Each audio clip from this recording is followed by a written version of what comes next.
श्री शिवाय नमस्तुभ्यम। जय माता दी। दोस्तों, आप सबका मेरे चैनल में स्वागत है। आज हम एक ऐसे व्रत के बारे में बात करने जा रहे हैं जिस व्रत को सभी माताएं बहनें करना चाहती हैं और कर भी रही हैं, और इस व्रत को करने से मन चाहे मनोकामनाएं पूर्ण होती हैं।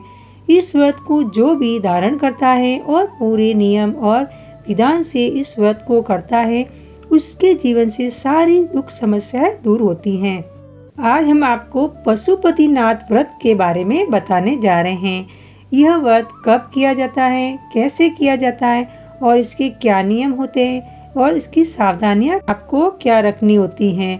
अगर आप लोग भी पशुपतिनाथ व्रत की पूरी विधि और जानकारी जानना चाहते हैं तो आज की ये वीडियो आपके लिए है।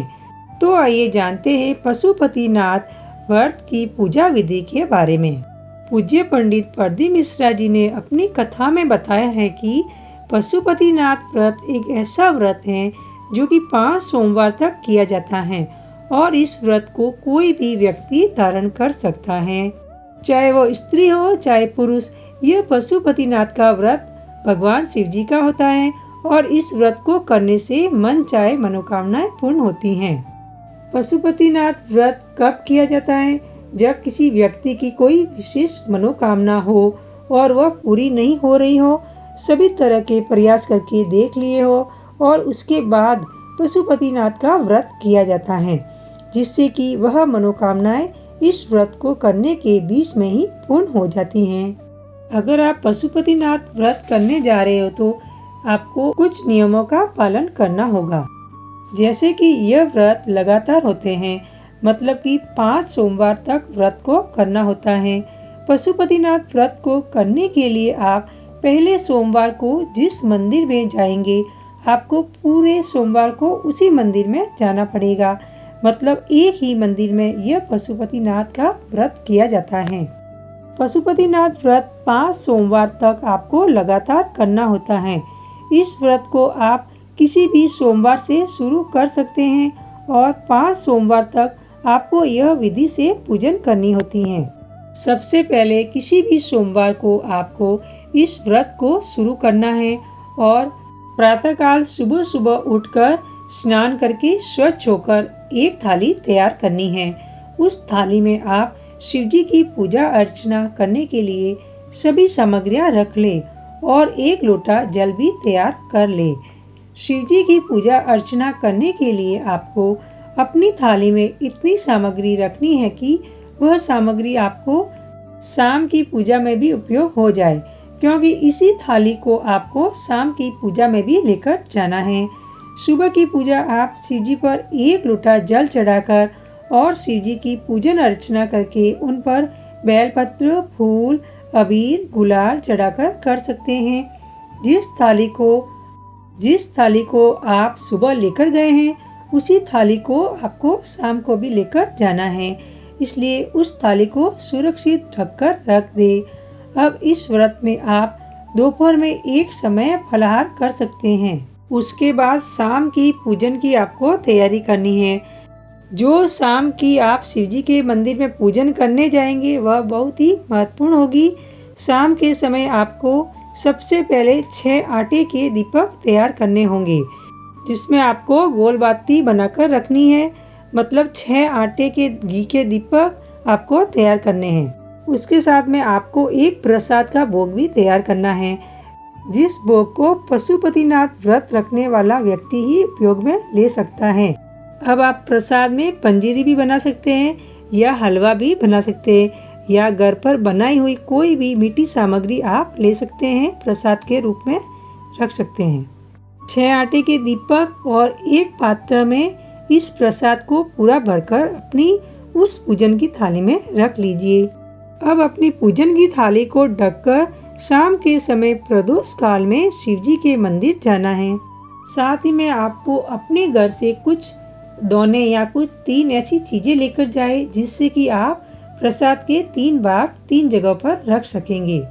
अब शिवजी के मंदिर पहुंचकर शिवजी के दर्शन करने के बाद आपको अपनी पशुपतिनाथ व्रत की शाम की पूजन करनी है। सबसे पहले आपको अपनी पूजन थाली में जो 6 दीपक आप बनाकर लाए हैं उन्हीं शिव जी के सामने रखना है या आसपास रखना है। उसके बाद आपने जो अपना प्रसाद बनाकर लाए हैं, सबसे पहले शिव जी के आसपास जहाँ पर आपने दीपक रखे हैं वहीं पर आपको प्रसाद के 3 हिस्से करने हैं। आप घर से एक ही पात्र में प्रसाद लेकर आए और मंदिर आकर आपको प्रसाद के 3 हिस्से करके शिव जी के सामने रखने हैं। अब आप शिव जी के ऊपर फूल, बेलपत्र, चावल, जो भी आप पूजन की थाली में शिव जी की पूजन आराधना करने के लिए लाए हो, उससे आप शिव जी की पूजन करें। उसके बाद आपने जो अपनी थाली में 6 आटे के दीपक शिव जी के आसपास रखे हैं, उनमें से 5 दीपक जला लीजिए। अब भगवान शिव जी से हाथ जोड़कर प्रार्थना कीजिए कि हे भगवान शिव जी, यह हमारा पशुपतिनाथ का पहला व्रत है और आपकी जो मनोकामनाएं हैं वो बोलकर आपको भगवान से विनती करना है। उसके बाद आपने 6 दीपक में से 5 दीपक जलाए हैं। जो एक दीपक नहीं जलाया वह उठाकर वापस से आपको पूजन थाली में रख लेना है और प्रसाद के जो 3 हिस्से आपने किए हैं उनमें से 2 हिस्से शिव जी के लिए छोड़ना है और एक हिस्सा आपको उठाकर अपनी पूजन थाली में रख लेना है। अब आपको मंदिर से अपने घर आ जाना है और अपने घर के मुख्य द्वार पर आकर रुक जाना है। अपने घर के मेन गेट से जब आप बाहर खड़े हुए हो तो अपना सीधा हाथ देखिए और उस सीधे हाथ की चौखट पर आपको एक दीपक जलाना है। जो दीपक आप मंदिर से बचाकर लाए उस दीपक को जलाना है। अब आप अच्छे से बैठकर अपने मुख्य द्वार के सीधे हाथ की चौखट की तरफ यह दीपक जला लीजिए। जलाते समय भगवान शिव जी के नाम का आपको स्मरण करना है। साथ ही शिव जी के मंत्रों का भी जाप करना है और अपनी मनोकामना भी आपको इस दीपक को जलाते हुए बोलना है। उसके बाद आप अपने घर के अंदर प्रवेश कर जाइए और जब आप रात्रि का खाना खाने बैठेंगे तो रात्रि के खाना खाने से पहले आपको जो मंदिर से एक प्रसाद का भाग बचाकर लाए हैं उसको आपको ग्रहण करना है, मतलब कि आपको खाना है। और उस प्रसाद का भाग आपको अपने घर के किसी भी सदस्य को नहीं देना है, वह पूरा प्रसाद आपको ही खाना है। उसके बाद ही आपको रात्रि का भोजन ग्रहण करना है। यही सोमवार की पूजन विधि आपको 5 सोमवार तक करनी है। अब जानते हैं पशुपतिनाथ व्रत का उद्यापन कैसे करना है। पशुपतिनाथ व्रत का उद्यापन करना भी जरूरी है। जो व्यक्ति पशुपतिनाथ का व्रत कर रहा है और जब भी उसका 5वां सोमवार का व्रत चल रहा हो तो शाम के समय जब आप लोग शाम की पूजन करने शिव जी के मंदिर जाएंगे तो उसी समय आपको पशुपतिनाथ व्रत का उद्यापन करना है। उद्यापन करने के लिए आपको कुछ सामग्रियां अपने घर से लेनी है और अपनी पूजन की थाली में रखकर ले जानी है। जैसे श्रीफल यानी नारियल 11 रुपए और 108 चावल के दाने या शिवजी पर चढ़ने वाली कोई भी सामग्री। जब आप अपने 5वें सोमवार की शाम की पशुपतिनाथ व्रत की पूजन करने जाए तो उस समय आपको यह उद्यापन की सामग्री लेकर जाना है और अपनी पूजन करने के बाद आपको एक श्रीफल मतलब नारियल के साथ में 11 रुपए शिवजी को समर्पित करना है। उसके बाद 108 आखे चावल के दाने या बेलपत्र का या कोई भी ऐसी सामग्री जो कि शिवजी को समर्पित होती है और वह 108 सामग्री आपको शिवजी पर अपनी मनोकामना करते हुए समर्पित करना है। उसके बाद आपको अपने घर आकर जो व्रत की बाकी विधि है वह पूरा करनी है।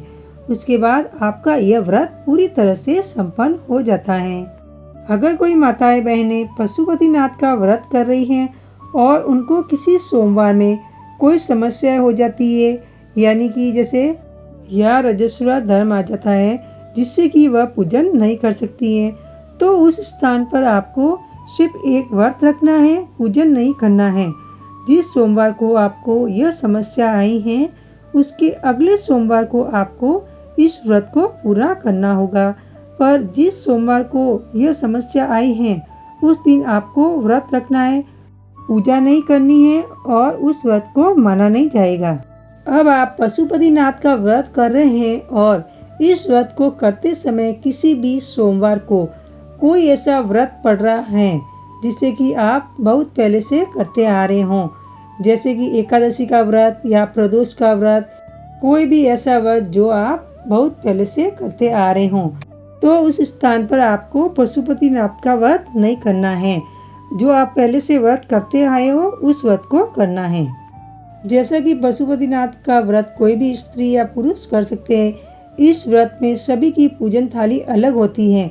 भले ही आप एक ही परिवार में 2 सदस्य पशुपतिनाथ का व्रत कर रहे हो तो आप दोनों की पूजन की थाली अलग अलग होगी। साथ में आप जो प्रसाद बनाने वाले हैं वह भी अलग अलग होगा।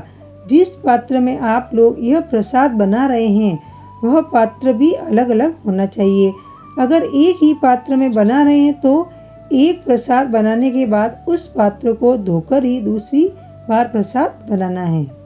अगर आपने पशुपतिनाथ का व्रत कर लिया है और आपकी मनोकामना पूरी भी हो गई है या कुछ कारणवश आपकी मनोकामना पूरी भी नहीं हुई है, आप चाहते हैं कि आप पशुपतिनाथ व्रत दोबारा करें, तो इसके लिए नियम यह कहता है कि जब आपने पशुपतिनाथ का व्रत किया था और जब आप व्रत का समापन हुआ था तो उसके 2.5 से 3 महीने बाद ही आप अगला पशुपतिनाथ का व्रत शुरू करें।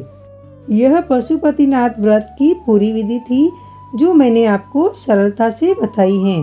अगर अभी भी आपको पशुपतिनाथ व्रत करने में कोई परेशानी या कोई सवाल मन में उठ रहा हो तो आप मुझे कमेंट करके पूछ सकते हैं।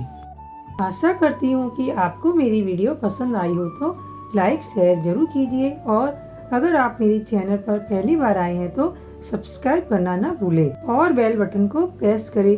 इससे क्या होगा कि मैं जो भी नई वीडियो अपलोड करूँगी उसका आपको नोटिफिकेशन मिल जाएगा। तब तक के लिए जय माता दी दोस्तों।